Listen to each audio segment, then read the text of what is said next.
मित्रों, गधे ने औरतों के बारे में 3 ऐसी गंदी बातें बताई हैं जिनको जानकर आप भी कहेंगे वाकई में ये सच है। ये बातें औरतों पर बिल्कुल सटीक बैठती हैं, कड़वी हैं पर सच हैं। मित्रों, गधे ने समाज को सचेत रहने के लिए कई बातें बताई हैं। सबसे पहले वीडियो को लाइक करें और वीडियो का लाभ उठाएं। आज का ये प्रसंग बहुत ही सुंदर है, अंत तक वीडियो को जरूर देखें। नमस्कार दोस्तों, एक बार फिर से आप सभी दर्शकों का हमारे YouTube चैनल गगन ज्ञान सरोवर में बहुत बहुत स्वागत है। जो दर्शक हमारे चैनल पर पहली बार आए हैं, कृपया उनसे निवेदन है कि हमारे चैनल को सब्सक्राइब अवश्य करें, बेल आइकन ऑन करें, जिससे आने वाली हर वीडियो का नोटिफिकेशन आपको मिलता रहे। दोस्तों, ये महत्वपूर्ण जानकारी आपको इस वीडियो के माध्यम से सुनने को मिलेगी। आपसे निवेदन है इस कहानी को पूरा अवश्य सुनें और इस कहानी का एक एक शब्द बड़े ध्यान से सुनना। यह महत्वपूर्ण कहानी हमारे जीवन में बहुत काम आ सकती है। किसी गांव में किसान के घर एक बकरा और एक गधा रहता था। बकरा बड़ा चालाक और बड़ा स्वार्थी था, जबकि गधा सीधा साधा और बड़ा मेहनती था। दोनों एक ही किसान के पशु थे और इकट्ठे ही एक ही घर में रहते थे। किसान गधे की पीठ पर हमेशा अनाज लाद करके बाजार ले जाया करता था। बोझा ढोने का सारा काम गधे को ही करना पड़ता था। गधे का जैसा काम था, किसान उसको खाने को भी वैसा ही देता था। खूब स्वादिष्ट और पौष्टिक आहार गधे को खाने को दिया जाता था और बकरे को रूखा सूखा भूसा दिया जाता था। क्योंकि बकरा कोई बोझ का काम तो करता नहीं था, इसलिए उसे खाने को भी वैसा ही दिया जाता था। गधे का भोजन देख देख करके बकरा दिन भर ललचाता रहता था और मन में सोचता था कि हमारा मालिक इस गधे को बहुत स्वादिष्ट चीज़ें खिलाता है और मुझे सिर्फ सूखा भूसा डाल देता है। मुझे कोई ऐसी तरकीब सोचनी चाहिए जो हमारा मालिक गधे की जगह स्वादिष्ट चीज़ें मुझे खाने को देने लगे। और ऐसा तभी हो सकता है या तो ये गधा मर जाए या बीमार पड़ जाए या इस घर से ही चला जाए। बकरे ने ज़्यादा दूर तक का दिमाग नहीं दौड़ाया, सिर्फ अपने स्वार्थ भर तक ही सोच लिया। और साथियों, याद रखना, जो अत्यंत लालची और स्वार्थी लोग होते हैं, छोटी बुद्धि वाले लोग होते हैं, वह हमेशा छोटा ही सोचते हैं। बकरे ने एक योजना बनाई और गधे को भड़काने की ठान ली। बकरा गधे के पास में गया और बोला, मित्र, तुम बड़े मेहनती हो, पर तुम्हें यह नहीं लगता कि किसान तुम्हारा पूरा फायदा उठा रहा है? देखो कितना भारी बोझ डाल देता है। अगर तुम इसी तरह मेहनत करते रहोगे तो एक दिन तुम्हारी जान चली जाएगी। हमारा मालिक तुमसे इतना काम लेता है, पूरे दिन तुम्हारी पीठ पर बोझा ढोता रहता है और देखो मार मार करके तुम्हारी पीठ भी पूरी सुजा डाली है। अच्छा, तुम एक काम क्यों नहीं करते जिससे तुम काम से भी बच जाओगे और बैठे बैठे खाने को भी मिलता रहेगा? गधा बोला, भैया ऐसा कौन सा काम है जो मालिक मुझे बैठ कर के खिला देगा? अगर तुम्हारे दिमाग में ऐसी कोई तरकीब है तो मुझे ज़रूर बताइए। तब बकरा कहता है, हाँ, है ना तरकीब। तुम एक काम करना, कल जब मालिक तुम पर बोझा लाद कर बाजार ले जाए तो तुम चलते चलते कहीं लड़खड़ा करके किसी खाई या गड्ढे में गिर जाना और बीमार होने का नाटक करके बैठ जाना। मालिक समझेगा कि तुम बीमार हो, फिर वह अगले दिन से तुम्हें काम पर नहीं ले जाएगा और तुम्हें बैठे बैठे खाने को मिलता रहेगा। मित्रों, बकरा जानता था कि गधा अगर ऐसा करेगा तो वह निश्चित ही खाई में गिर करके मर जाएगा और फिर घर में मैं अकेला ही रह जाऊंगा और मालिक जो प्यार अभी तक गधे पर लुटाता है वह मुझ पर लुटाने लगेगा। बकरे ने इस प्रकार से गधे के कान भर दिए। गधे ने भी सोचा कि बकरा ठीक कहता है, मुझे कल ऐसा ही करना चाहिए। उसने बकरे की बातों पर विश्वास कर लिया। उसने कहा, तुम सही कहते हो मित्र। गधे ने बकरे की सलाह मान ली। अगले दिन किसान को अपना अनाज लेकर बाजार जाना था और आज गधे की दुर्गति देखने के लिए बकरा भी किसान के साथ हो लिया। वह जैसे ही बीच रास्ते में पहुंचा, वो अचानक जमीन पर गिर गया और लुढ़कता हुआ एक गड्ढे में गिर जाता है। गड्ढे में गिरने के कारण गधे की कमर टूट जाती है। किसान ने उसे उठाने का बहुत प्रयास किया, मगर वो बेचारा नहीं उठ सका। किसान ने देखा कि गधा गिरा हुआ है, तो उसने सोचा कि शायद गधा सचमुच बहुत चोटिल हो गया है और अब बोझा लेकर आगे नहीं जाया जा सकता। उसने तुरंत गधे को उठाकर किनारे किया और सारा सामान बकरे पर लाद कर लेकर चल दिया। बकरे को भारी बोझ उठाकर के बाजार जाना पड़ा। वह पछता रहा था कि उसने ऐसी तरकीब गधे को क्यों बताई। बकरे के मुंह से अब हाय हाय की आवाज़ें निकलने लगी। गधे ने तो मार ही डाला। 2-3 बार में किसान ने वो सारा बोझा उसी बकरे की पीठ पर लाद कर बाजार पहुंचा दिया, लेकिन अब कोई उपाय नहीं था। अब बहुत देर हो चुकी थी। बकरे की चालाकी उसी पर भारी पड़ गई और वो अपनी ही चाल में फंस गया। अब अगले दिन किसान ने अपने गधे को ठीक कराने के लिए एक डॉक्टर को बुलाया। डॉक्टर ने किसान को बताया कि आपके गधे की कमर ठीक हो जाएगी, लेकिन इसके लिए बकरे की चर्बी से मालिश करनी होगी। किसान ने कहा, इसकी आप चिंता मत करो, मेरा गधा बहुत काम का है, उसके बिना मेरा सारा काम चौपट पड़ा है। बकरा तो मेरे ही घर में रहता है और वो आज मेरे गधे के काम में आ जाएगा, इससे अच्छी बात क्या होगी। मित्रों, यह बात जब बकरे ने सुनी तो बकरा बड़ा दुखी हुआ। बकरा थर-थर कांपने लगा और कहने लगा कि ये कैसी तरकीब आज मैंने गधे को बताई। मेरी ही बुद्धि मेरी ही जान पर बनाई। मैंने भी बड़ा गधों वाला काम किया है। मुझे क्या पता था कि मेरी ही बुद्धि मेरी ही जान पर बनाएगी। कल मुझे किसान मरवा देगा और मेरी चर्बी से अपना गधा ठीक करेगा। यही बात सोच सोच कर बकरा बड़ा परेशान था। बकरे को अत्यंत उदास देखकर के गधा कहने लगा, अरे भाई, बीमार तो मैं हूँ, तुम इतने दुखी क्यों होते हो। तब रोते रोते बकरे ने अपनी सारी चालाकी गधे को बता डाली। बकरे की चालाकी सुनकर गधे को भी बड़ा आश्चर्य हुआ। उस बेचारे बकरे की मूर्खता पर यूं ही कहें कि उसकी अत्यंत चालाकी पर गधे को बड़ी हंसी आ रही थी। गधा सोचने लगा, स्वार्थी और चालाक व्यक्ति दूसरों को धोखा देने की कोशिश में अक्सर खुद ही फंस जाते हैं। गधा बोलता है, भे बकरे भाई, अब तुम्हारा मरना तय है, तुम्हें अब कोई नहीं बचा सकता। ऐसे लोग हमेशा मुंह की खाते हैं। समझदार लोगों को ऐसे लोगों से बचकर के रहना चाहिए। गधा बोला, बकरा भाई, इस संबंध में मैं तुम्हें एक कहानी सुनाता हूँ। ध्यान देकर के सुनो कि हमें किन किन लोगों से बचकर के रहना चाहिए। बात बहुत पुरानी है। किसी राज्य में एक राजा रहता था जिसके कोई संतान नहीं थी। भाई हमेशा भगवान से, देवी देवताओं से, साधु संतों से, यहाँ तक कि जंगल के पेड़ पौधों से हर समय प्रार्थना करता रहता था कि भगवान उसे कोई बच्चा दे दे। पर उसकी सारी प्रार्थनाएं ही बेकार चली जाती थी, लेकिन उसे किसी भी कीमत पर संतान चाहिए। एक दिन वह जंगल में जाता है और एक स्थान पर जाकर प्रार्थना करता है। रोज की तरह जब वो प्रार्थना कर रहा था तो उसने एक दिव्य आवाज़ सुनी, जो आवाज़ कह रही थी, क्या तुम्हें एक लड़का चाहिए जो मर जाए, या एक लड़की चाहिए जो तेरे घर से भाग जाएगी। यह सुनकर के वह सोच ही नहीं सकता कि वह इस बात का क्या जवाब दे, तो इसलिए वह चुप रह गया। अब वो अपने महल में आया और अपने सारे दरबारियों को बुलाया और उन्हें जंगल में हुई घटना के बारे में बताता है कि एक आवाज़ ने मुझे ये बात कही थी कि अगर मैं बेटा मांग लूँ तो वह मर जाएगा, अगर मैं बेटी मांग लूँ तो वह भाग जाएगी। मैं बड़ी दुविधा में पड़ गया हूँ कि मैं उससे क्या मांगूँ या ना मांगूँ। मुझे इस बात का क्या जवाब देना चाहिए।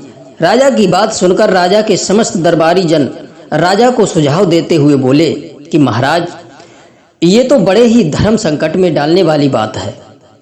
अगर आप लड़के को मांगते हैं और जन्म के कुछ दिन बाद वह मर जाता है तो ये ठीक वैसा ही है जैसे किसी बच्चे का ना होना।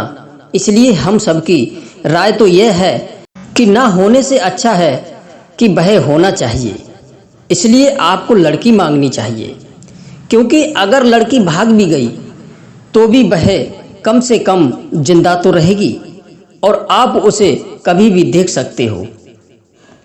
दूसरी बात, यदि हम पहले से ही सतर्क रहेंगे और लड़की की कड़ी सुरक्षा व्यवस्था और उस पर हर समय चौकसी रखेंगे तो वह भाग भी नहीं पाएगी। लड़की का भागना और ना भागना तो हमारे हाथ में है, लेकिन लड़के का मरना और उसे बचाना हमारे हाथ में नहीं है। और यदि लड़की हो गई तो हम उसे ताले में बंद करके भी रख सकते हैं ताकि वह कहीं भाग भी ना जाए। मित्रों, दरबारियों की राय लेने के बाद राजा फिर से जंगल में जाता है और उसी जगह जाता है जहां वो आकाशवाणी हुई थी। आकर के वह प्रार्थना करता है। राजा के समक्ष वही आकाशवाणी फिर सुनाई देती है कि हे राजन, हम तुम्हारी प्रार्थना से प्रसन्न हैं। हम तुम्हें ये संतान देने के लिए बाध्य हैं, परंतु तुम्हें एक ऐसी संतान चाहिए। क्या तुम्हें एक लड़का चाहिए जो मर जाए या लड़की चाहिए जो भाग जाए? राजा ने कुछ देर सोच विचार करने के बाद में उस आकाशवाणी को जवाब दिया कि मुझे एक लड़की चाहिए जो भाग जाए। आकाशवाणी ने कहा, जाओ, ऐसा ही होगा। समय आने पर तुम्हारी पत्नी के गर्भ से पुत्री पैदा होगी जो आगे चल करके भाग जाएगी। इधर गधा कहता है कि हे बकरा भाई, अब आगे सुनो। उस आकाशवाणी की कही हुई बात बिल्कुल सही साबित हुई। समय आने पर उस राजा की पत्नी से एक सुंदर बेटी का जन्म होता है। जन्म होने के बाद राजा सदमे में आ गया, क्योंकि वह बेटी के चरित्र से पहले ही अवगत था। राजा को बेटी को लेकर चिंता होने लगी। मित्रों, शहर से कई मील दूर राजा का एक बगीचा था जिसके बीच में एक महल बना हुआ था। बेटी के भाग जाने के डर से वह अपनी बेटी को उसी बगीचे वाले महल में लेकर जाता है और एक आया के साथ में उसने अपनी बेटी को उसी महल में छोड़ दिया। राजा और रानी अक्सर उनसे मिलने के लिए वहां चले जाते थे ताकि वह लड़की राजा और रानी से मिलने के लिए जिद ना करे और वो लड़की नगर से, शहर से अपरिचित रहे। उनका मानना था कि लड़की अगर शहर में आएगी और आकर्षण वस्तुओं को देखेगी, आकर्षण लोगों से मिलेगी, तो उसका मन भटकेगा।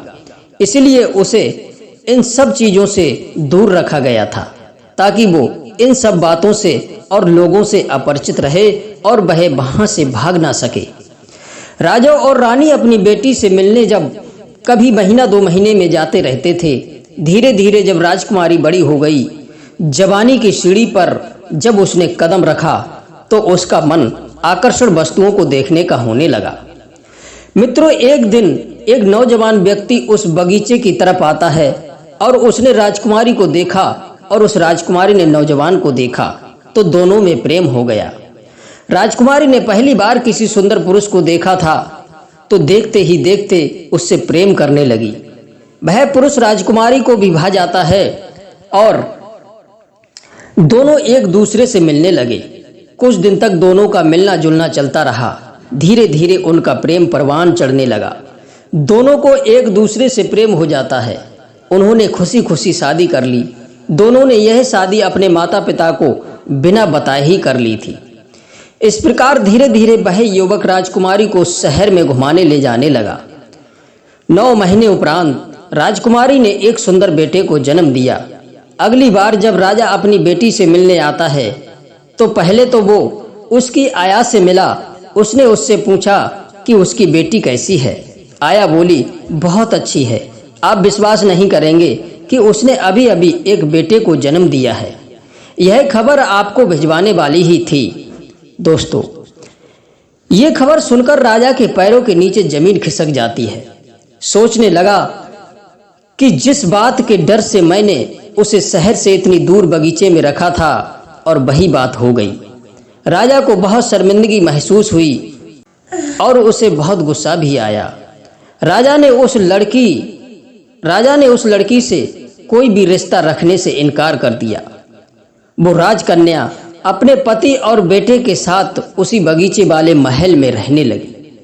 यह सुनकर के राजा ने उसे कोई रिश्ता रखने से मना कर दिया। इस तरह राजकुमारी अपने पति और बेटे के साथ उसी महल में अकेली रहने लगी। धीरे धीरे उसका बेटा बड़ा होने लगा। राजा ने तो उससे संबंध तोड़ ही दिया था। ना तो वो कभी बगीचे में आता था और ना कभी अपनी बेटी और अपने देवते से मिलने कभी घर बुलाया करता था। धीरे धीरे जब वो राजकुमारी का पुत्र 15 साल का हो जाता है, उसके बाद भी उसके बेटे ने कभी अपने नाना को नहीं देखा था, क्योंकि राजा ने अपनी बेटी और उसके बेटे से मिलने से इनकार कर रखा था। राजकुमारी का जो पति था उस पर भी राजा ने बगीचे में आने पर पाबंदी लगा दी थी। एक दिन राजकुमारी के पुत्र ने अपनी माँ से कहा, माँ, मैं अपने नाना से मिलना चाहता हूँ। उसकी माँ ने कहा, हाँ बेटे, क्यों नहीं, जाओ, तुम उनके महल में चले जाओ और उनसे मिलना। तुम्हारे नाना इसी शहर में रहते हैं। मेरे साथ साथ वह तुमसे भी नफरत करते हैं, शायद उनका मन बदल जाए। गधा बोला, हे बकरे भाई। अगले दिन राजकुमारी का पुत्र सुबह जल्दी उठा और एक घोड़े पर सवार होकर काफी सारा पैसा लेकर अपने नाना से मिलने के लिए चल देता है। जब वह वहां पहुंचा तो उसके नाना ने उसे कोई प्यार नहीं दिखाया, बल्कि उसकी तरफ देखा भी नहीं और उससे बोले भी नहीं।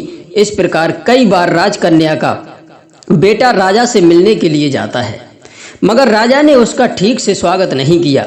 कुछ दिनों के उपरांत वह राजकन्या का पुत्र अपने नाना से कहता है, नाना जी, आप मेरी माँ से और मुझसे इतने नाराज क्यों रहते हैं? लड़के की बात का राजा ने कोई उत्तर नहीं दिया। लड़के ने फिर पूछा, नाना जी, आप कुछ बोलते क्यों नहीं? तुम मेरी माँ को कौन सी शर्त पर क्षमा कर सकते हो? मुझे बताओ, मैं तुम्हारी वो शर्त पूरी करने को तैयार हूँ।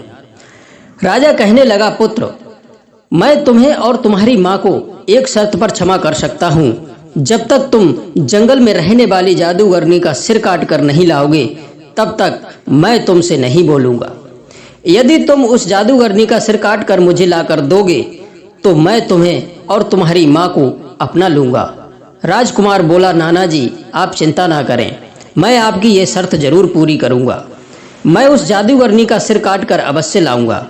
राजा बोला, यही तो मैं चाहता हूँ कि तुम वहाँ जाओ और उस जादूगरनी का सिर काट कर ला करके मुझे दो। मित्रों, राजा के मन में कपट चल रहा था। वह उस लड़के को अपने जाल में फंसा रहा था, क्योंकि वह जादूगरनी एक ऐसी जादूगरनी थी जो कोई उसको देखता था वो पत्थर का बन जाता था। और इस बात को राजा भली भांति जानता है कि उसके साथ भी यही होने वाला है। ये उसका शीश लेने जाएगा और उसका चेहरा देखते ही पत्थर का बन जाएगा। इसलिए उसने यह कहा था कि वो उस जादूगरनी का सिर काट कर ले आए। दोस्तों, लड़का जादूगरनी के पास के लिए चल देता है। मित्रों, आगे की हर कठिनाइयों से अनजान था। उस लड़के ने बहुत ही बढ़िया घोड़ा चुना और पैसे और खाने पीने का सामान लेकर चल पड़ता है। चलते चलते रास्ते में उसे बूढ़ा व्यक्ति मिलता है। बूढ़े व्यक्ति ने जब उस नौजवान बालक को जंगल की ओर जाते हुए देखा तो पूछने लगा, बेटे, तुम कहाँ जा रहे हो? लड़के ने जवाब दिया, बाबा, मैं जादूगरनी का सर काट कर लाने के लिए जंगल में जा रहा हूँ। मेरे नाना मेरी माँ से बहुत नफरत करते हैं। बेबस इसी शर्त पर मुझे और मेरी माँ को अपना सकते हैं। बूढ़ा आदमी समझ गया कि राजा की नीयत खराब है, उसकी नीयत साफ नहीं है। जरूर उसने इस बालक को जादूगरनी के हाथों मरने के लिए छोड़ दिया है। बूढ़ा आदमी बोला, बेटे, इस काम के लिए तुम्हें एक ऐसा घोड़ा चाहिए जो उड़ सके, क्योंकि वहां पहुंचने के लिए तुम्हें एक पहाड़ के ऊपर से जाना पड़ेगा, जिस पर बहुत सारे बाघ और जहरीले जीव जंतु रहते हैं। अगर तुम इस घोड़े से जाओगे तो ये तुम्हारा घोड़ा और तुम दोनों उन जंगली जीवों का भोजन बन जाओगे और निश्चित ही वे तुम दोनों को खा जाएंगे। लड़का कहता है, बाबा, मुझे ऐसा घोड़ा कहाँ मिलेगा जो उड़ता हुआ जा सके और मुझे उस जादूगरनी तक पहुंचा सके। बूढ़ा कहने लगा, रुको, मैं तुम्हें एक ऐसा घोड़ा देता हूँ। यह घोड़ा नदी, पहाड़ों और जंगलों के ऊपर से उड़ता हुआ उस जादूगरनी तक तुम्हें पहुंचा देगा। इतना कहकर के वह बूढ़ा आदमी गायब हो जाता है और वह एक अद्भुत और शानदार घोड़े के साथ फिर से प्रकट होता है। घोड़ा उस बालक को देते हुए बूढ़ा आदमी कहने लगा, बेटे, अब तुम मेरी बात ध्यान से सुनो। तुम सीधे सीधे उस जादूगरनी को नहीं देख सकते, क्योंकि अगर तुमने उसे देखने का प्रयास किया तो तुम पत्थर के बन जाओगे। तुम्हें उसे देखने के लिए एक विशेष तरह के शीशे की मदद लेनी होगी, और मैं तुम्हें यह भी बताता हूँ कि वो शीशा तुम्हें कहाँ मिलेगा और कैसे मिलेगा। तुम यहाँ से उत्तर दिशा की ओर चले जाओ और थोड़ा दूर जाने के बाद तुम्हें एक संगमरमर का महल दिखाई देगा और उसके आगे एक बगीचा दिखाई देगा जिसमें तरह तरह के फूल वाले पेड़ पौधे लगे होंगे। उस बगीचे में तुम्हें 2 अंधी महिलाएं मिलेंगी। उन दोनों स्त्रियों के पास में केवल एक ही आंख है। वे दोनों उसे एक आंख को आपस में बांटकर इस्तेमाल करती हैं, यानी कि उसे एक आंख से भी दोनों बदल बदल कर देख सकती हैं। उन्हीं स्त्रियों के पास बहुत सारे शीशा हैं जो तुम्हें उस जादूगरनी को देखने के लिए चाहिए। यदि तुम्हें उनसे वह शीशा चाहिए तो तुम्हें उसकी आंख को चुराना होगा, और जब वो अपनी आंख लौटाने को कहें तो तुम उनकी आंख के बदले शीशे को मांग लेना। वह जादूगरनी अक्सर अपना समय घास के मैदान में गुजारती है और उस शीशे को लेकर तुम उस घास के मैदान में चले जाना। लड़के ने बूढ़े को धन्यवाद दिया। उस उड़ने वाले घोड़े को लेकर चल देता है। वो उन पहाड़ों को, जंगलों को और नदियों के ऊपर से उड़ता हुआ पार करता हुआ जाने लगा। उन जंगलों और पहाड़ों पर अनेकों हिंसक जानवर रहते थे। अनेक शेर, चीता, भेड़िया, सांप, बिच्छू, जहरीले जीव जंतु रहते थे और जो उसे खाने के लिए तैयार खड़े थे। वे उसे खाने के लिए दौड़ भी रहे थे, मगर वो उसकी पहुंच से काफी ऊपर उड़ रहा था, इसलिए वो उसका कुछ नहीं बिगाड़ सके। पहाड़ को पीछे छोड़ता हुआ वह उड़ता चला जा रहा था। तभी उसे दूर एक संगमरमर का महल दिखाई देता है। उसने सोचा कि शायद यही उन अंधियों का महल है। उन दोनों अंधी स्त्रियों के बीच में एक ही आंख थी। उस आंख को एक दूसरे को ले देकर के इस्तेमाल करती थी।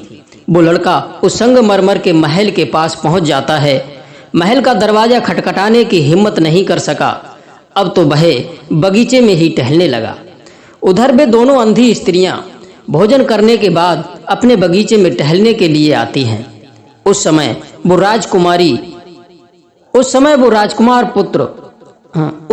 राजकुमारी का पुत्र एक पेड़ पर चढ़कर बैठ जाता है ताकि वे स्त्रियां उसे देख ना सकें। वे बातें करती हुई उस बगीचे में घूम रही थी। जिस स्त्री के पास आंख थी उसने ऊपर की तरफ मुंह उठा करके देखा और बोली, बहन, तुम्हें ये महल देखना चाहिए, राजा ने अभी नया नया बनवाया है। दूसरी बोली, अच्छा तो तुम मुझे आंख दे दो, तभी तो मैं देख पाऊंगी। जैसे ही उसने हाथ बढ़ाकर आंख लेनी चाहिए तो पेड़ पर बैठे उस लड़के ने नीचे हाथ बढ़ा करके बीच में ही उस आंख को ले लिया। दूसरी बोली, अरे बहन, तुम मुझे आंख क्यों नहीं दे रही हो? तुम सारा कुछ अपने आप ही देखना चाहती हो, लाओ मुझे भी देखने को दो। पहली वाली बोली, अरे बहन, कैसी बातें कर रही हो? मैंने तो तुम्हें आंख कब की दे दी है।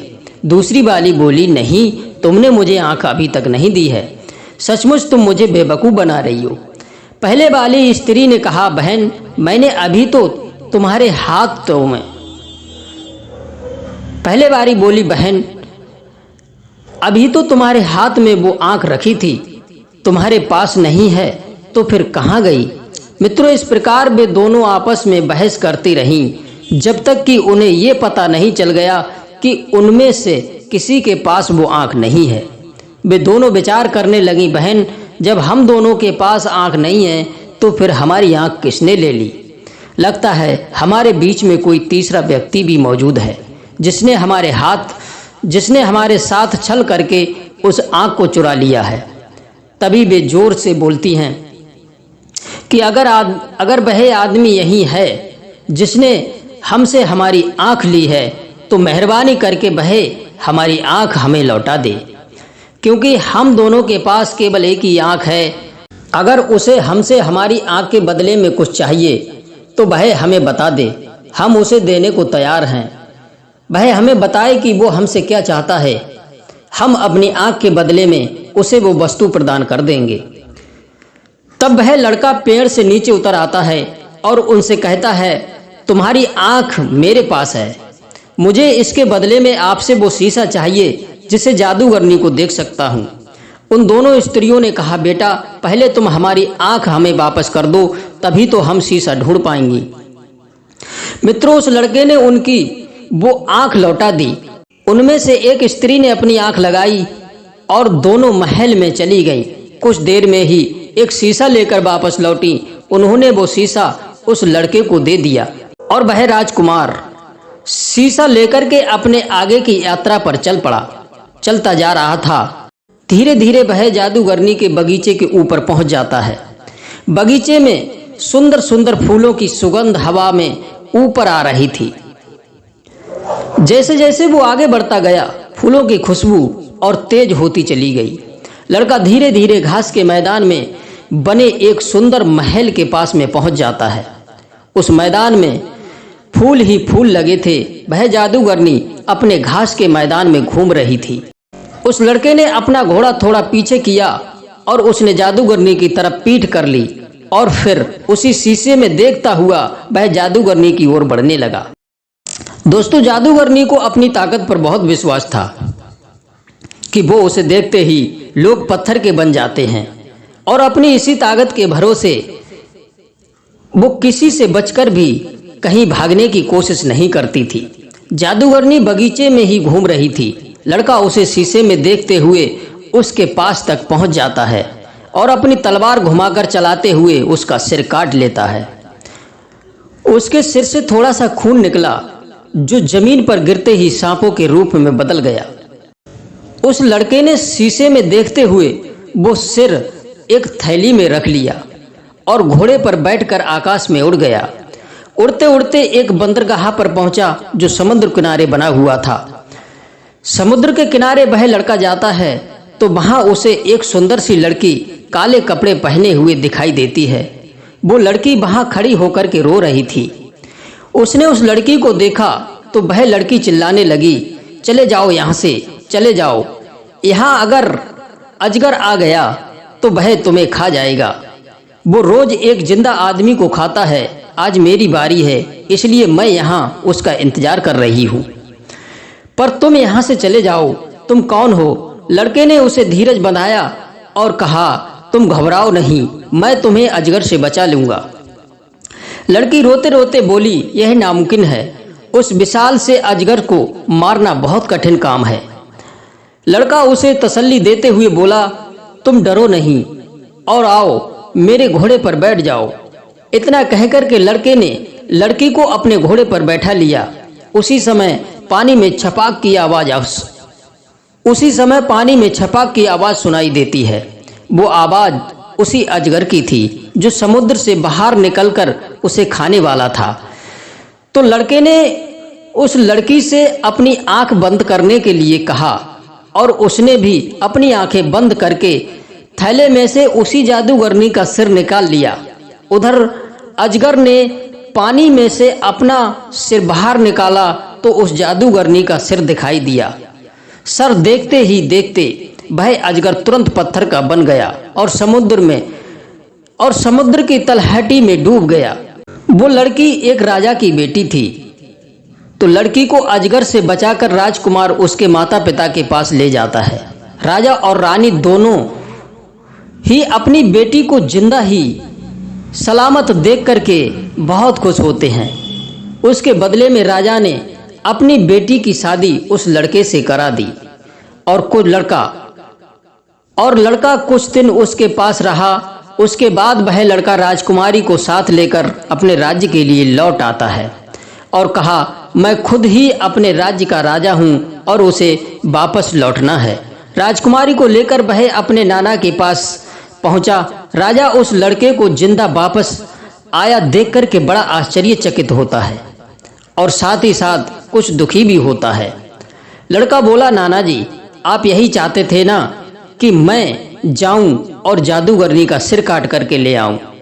तो देखिए, मैं उसका सिर काट कर ले आया। इतना कह कर के उसने अपनी आंखें बंद करके जादूगरनी का सिर थैले से निकाला और राजा के सामने कर दिया। जैसे ही राजा ने उसका सिर देखा तो वो राजा तुरंत पत्थर का बन जाता है।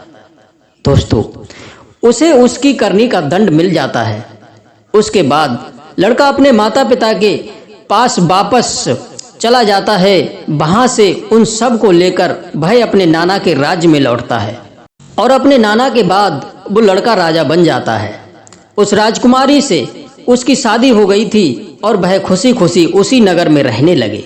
मित्रों, इस कहानी में सीखने वाली बात यह है कि ऐसे 4 प्रकार के लोग जो आपके सामने आपके भले बनने का दिखावा करते हैं, लेकिन भीतर से आपको कष्ट करने का षड्यंत्र रचते रहते हैं, उन लोगों से बहुत ही सावधान रहने की जरूरत है, क्योंकि वह लोग मुंह के मीठे और मन के बहुत कड़वे होते हैं। उनके मुख में अमृत और हृदय में हालाहाल होता है। ऐसे लोगों को पहचानना बहुत मुश्किल होता है जो आपके साथ रहकर आपका नुकसान करते रहते हैं। अब सवाल यह है कि उन्हें कैसे पहचाने। तो मित्रों, एक गधे ने उनकी कुछ पहचान बताई है। नंबर 1, ईर्ष्यालु व्यक्ति, जो लोग आपके अच्छे काम, सफलता और गुणों से जलते हैं और सामने से आपके मित्र होने का नाटक करते हैं। वे आपको हानि पहुंचाने के लिए गुप्त रूप से योजना बनाते हैं और आपके समूह आपके गुण गाते रहते और आपके सम्मुख आपके गुण गाते रहते हैं। ऐसे दोनों ही चेहरे वालों से सदैव सावधान रहना चाहिए। नंबर 2, मतलब मौका परस्त लोगों से। ऐसे लोग केवल अपने लाभ के लिए आपके साथ होते हैं। वे तब तक आपके पक्ष में रहते हैं जब तक उन्हें आपसे कोई फायदा मिलता है, लेकिन मौका मिलते ही आपको नुकसान पहुंचाने में भी वे पीछे नहीं हटते। नंबर 3, इन 2 ऐसे व्यक्ति जो आपकी तरक्की से, आपके हुनर से जलता हो।